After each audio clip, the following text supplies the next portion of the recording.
Alors, je peux, c'est Sophie. Vous Oh oui, m'entendez? Sophie, coucou Sophie. Coucou.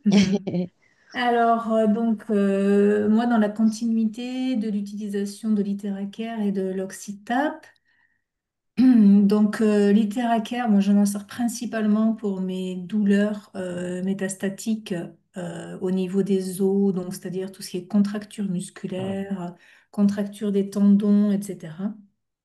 Là, c'est sûr que je peux pas m'en passer parce que tu vois, par exemple, l'autre jour, je l'ai pas fait pendant un jour et je l'ai vraiment senti, quoi. Les douleurs sont revenues enfin, voilà, sont revenues, étaient fortes. Mhm. Et donc, c'est vraiment, moi, j'utilise 20 minutes le soir au moment du coucher et 20 minutes le matin au lever. Voilà, et ça me permet, ben, du coup, maintenant, j'ai plus ma béquille. Donc, je suis contente. Ah, J'ai c'est retrouvé mes deux super. mains. Ah, c'est super Ouais. ça. Oh Alors là je là. boite encore parce que j'ai le bassin qui a twisté, donc j'ai une jambe Ouais. plus courte que l'autre.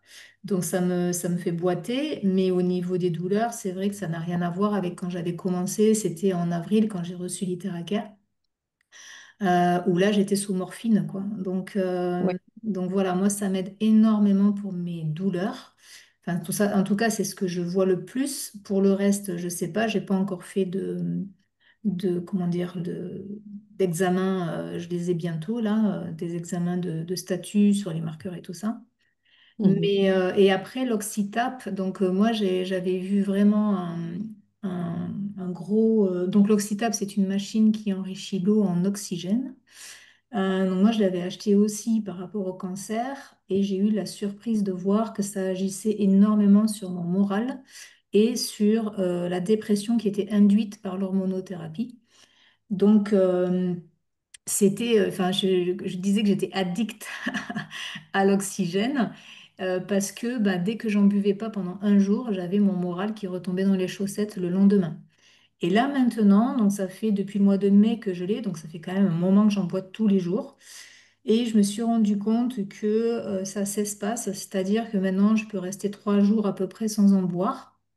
Et mon moral après redescend un petit peu, mais pas aussi rapidement que les premiers temps.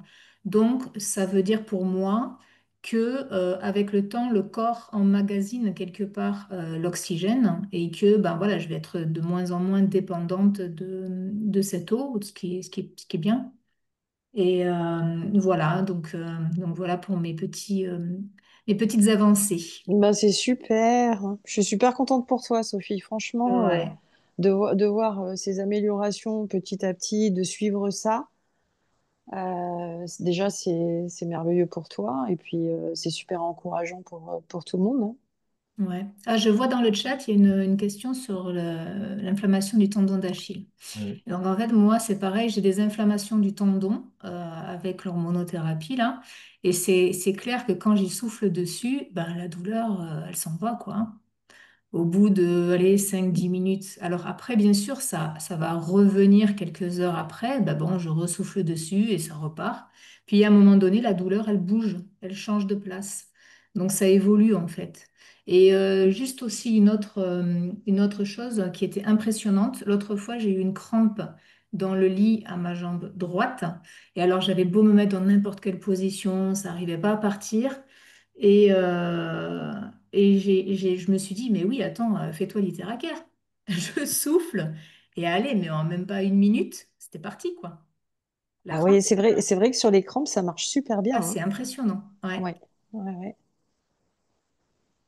Merci beaucoup, Sophie. avec plaisir.